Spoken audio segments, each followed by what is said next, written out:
हरे कृष्णा राधे राधे जय माता दी। आज दिनांक है 6 फरवरी गुरुवार और आज माघ मास के शुक्ल पक्ष की 9वीं तिथि है। 9वीं तिथि 5 फरवरी बुधवार की मध्य रात्रि 12:36 से शुरू हुई है, जिसकी समाप्ति आज 6 फरवरी गुरुवार को रात 10:53 पर होगी और गुप्त नवरात्रि के 9वें दिन महाविद्या मातंगी देवी की पूजा की जाती है। तो आज के इस वीडियो में आप मातंगी देवी की संपूर्ण कथा सुनेंगे। यह माता का एक ऐसा स्वरूप है जो कि 10 महाविद्याओं में 9वें स्थान पर आता है। जब भी गुप्त नवरात्रि का समय आता है उस वक्त अगर माता के इस स्वरूप की साधना और उपासना की जाती है तो अतुलनीय लाभ हमको देखने को मिलते हैं।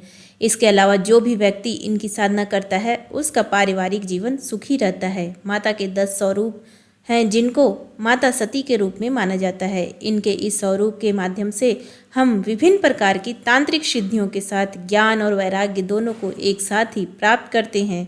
10 महाविद्या स्वरूपों में 9वीं महाविद्या के रूप में इनकी साधना और उपासना वर्णित मानी जाती है। अगर तांत्रिक सरस्वती की बात की जाए तो देवी तांत्रिक सरस्वती के रूप में भी जानी जाती है। इन्हीं माता सरस्वती जैसे श्वेत रूप वाली हैं, सफ़ेद वस्त्र उनके होते हैं और कमल पर भी विराजमान होती हैं, तभी श्वेत स्वरूप की मानी जाती हैं। लेकिन अगर जब तंत्र के रूप में सरस्वती की बात की जाए तो वह मातंगी माँ कहलाती है। आखिर इनका रहस्य क्या है और कैसे इनकी साधना के द्वारा व्यक्ति तांत्रिक सिद्धियों को प्राप्त कर सकता है, इसके अलावा कैसे माता की साधना से आप प्रेम वशीकरण के स्थायी शक्तियां अपने अंदर विद्यमान कर सकते हैं। इसलिए माता मातंगी की साधना की जाती है। देवी माँ की सबसे बड़ी विशेषता है इन्हें जूठन वाला भोग लगाया जाता है। तो चलिए आज जानते हैं माता के विषय में और इनकी साधना की पूरी जानकारी। भगवान शिव और उनकी पहली पत्नी माता सती से जुड़ी है। इनका अगला अवतार माता पार्वती के रूप में पुनर्जन्म हुआ था। एक बार सती के पिता राजा दक्ष ने विशाल यज्ञ का आयोजन किया, क्योंकि राजा दक्ष भगवान शिव से द्वेष भावना रखते थे। इसी कारण से वह शिव से द्वेष करते थे और उन्हें अपने किसी भी कार्य में आमंत्रण नहीं देना चाहते थे। लेकिन देवर्षि नारद के बताए जाने पर माता सती अपनी इच्छा से वहां जाने के लिए तैयार हो गई। माता सती यह चाहती थी कि आखिर जिस यज्ञ में संसार के सभी देवी और देवताओं को बुलाया जा रहा है वहां पर आखिर मेरे पति को क्यों नहीं बुलाया जा रहा है। तब उन्होंने अपने पति से इस बात के लिए अनुमति मांगी थी किंतु उन्होंने मना कर दिया, क्योंकि भगवान शिव जानते थे अगर किसी भी प्रकार की सती दक्ष के यज्ञ पर पहुंच जाती है तो अवश्य ही उसका नाश हो जाएगा। यही विधि का विधान निर्मित है। लेकिन तब भगवान शिव ने जब उनकी बात को बार बार कहने पर भी नहीं मानी, तब शिव भगवान के ऊपर माता सती को भयंकर क्रोध आया और तब उन्होंने अपने 10 महाविद्या स्वरूप धारण किए थे। भगवान शिव को 10 दिशाओं में भागने से उन्होंने रोक दिया था। यह सभी रूप माता काली, माता तारा, षोडशी, भुवनेश्वरी, भैरवी, छिन्नमस्ता, धूमावती, बगलामुखी, कमला और मातंगी स्वरूप है। मातंगी माता उसी वक्त प्रकट हुई थी। मातंगी से तात्पर्य माँ दुर्गा की माता सरस्वती स्वरूप से भी जाना जाता है। इन्हें हम तांत्रिक सरस्वती नाम से भी जानते हैं। माता का रूप कैसा है? माता रानी एक सोने से सुसज्जित सिंहासन पर बैठी है। उनका रंग गहरा हरा है और उन्होंने लाल रंग के वस्त्र पहने हुए हैं। सोने के कई आभूषण माता के शरीर पर उपस्थित हैं जिन्हें धारण किए हुए हैं। उनके सिर पर एक मुकुट है जिस पर चंद्रमा सुसज्जित है। उनके बाल खुले हुए हैं और वह त्रिनेत्रधारी है। माता रानी के कई हाथ है, इसमें जपमाला पुस्तिका भी वह धारण करती हैं। उन्होंने अपने सामने माता सरस्वती के समान ही रखी हुई है। इसी कारण कला और संगीत की देवी भी मानी जाती है। माता मातंगी का रहस्य, आखिर इनका जन्म कैसे हुआ? माता सरस्वती का ही तांत्रिक स्वरूप मानी जाती है। माता सती का एक महाविद्या स्वरूप मातंगी नाम से जाना जाता है। इनका प्राकृतिक कथा इस प्रकार से आती है जिसकी वजह से हम माता मातंगी को जूठन वाला भोग भी लगाते हैं। एक बार भगवान विष्णु माता लक्ष्मी सहित भगवान शिव से मिलने के लिए कैलाश पर्वत पर गए थे। तब भगवान शिव, माता पार्वती, भगवान विष्णु और माता लक्ष्मी ने साथ मिलकर भोजन करने का अपना प्रयोजन बताया था। भगवान विष्णु अपने साथ दुर्लभ और दिव्य भोजन लेकर के गए थे जिससे वह भगवान शिव और माता पार्वती को खाने के लिए देते हैं। कहते हैं जब भगवान शिव और माता पार्वती उस भोजन को खाने लगे तो थाली में से भोजन का कुछ अंश धरती पर गिर गया था। भोजन की उसी जूठे अंश से माता मातंगी का जन्म हुआ था। इसी कारण से माता के इस स्वरूप को हमेशा जूठन का भोग लगाया जाता है। इसी कारण से इनका एक नाम उचिष्ट मातंगी भी पड़ा था, यानी जिसे बचे हुए भोजन या झूठे का भोजन लगाया जा। असल में देवी माँ के इस रूप को धारण करने का मूल उद्देश्य यह था कि संसार में जो भी छोटी और निम्न जाति के लोग हैं उनका रक्षण हो सके और उनकी भी सामाजिक स्थिति को सुधारा जा सके। क्योंकि एक बार ऐसे ही देवराज इंद्र ने चंडालिनी स्त्रियों को कैलाश पर्वत आने से रोक दिया था। हालांकि वह भगवान शिव और माता पार्वती की बहुत बड़ी भक्त थी, लेकिन इस प्रकार जीवन जीने के कारण और चंडालिनी होने के कारण उनको रोका गया। तब माता ने मातंगी स्वरूप में प्रकट होकर उन्हें अपना संरक्षण दिया था और देवराज को दंडित किया था। तब से उन्होंने सभी प्रकार की चंडाल, स्त्री शक्ति और शमशान में वास करने वाली ऐसी शक्तियों को अपने अधीन कर लिया और उन्हें जीवन प्रदान किया, उन्हें तंत्र की एक शक्ति के रूप में विकसित किया था। इसी कारण से हम चंडालिनी शक्तियों को माता के अधीन पाते हैं। माता मातंगी ऐसे स्वरूप का प्रदर्शन करती हैं जिसमें हम महावशीकरण की शक्ति प्राप्त करते हैं। इनकी साधना और सिद्धि से हम विभिन्न प्रकार के अद्भुत तांत्रिक कार्य कर सकते हैं। इनका स्वरूप माता सरस्वती के समान है, इसलिए माता सरस्वती की पूजा के समान ही लाभ साधक को प्राप्त होते हैं।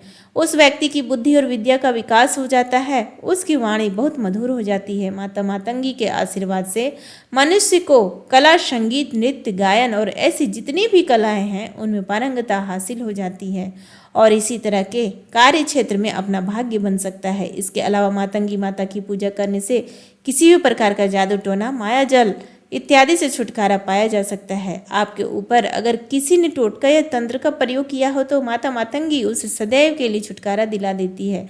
माता मातंगी की पूजा मुख्य रूप से गुप्त नवरात्रि में करने से लाभ प्राप्त होता है।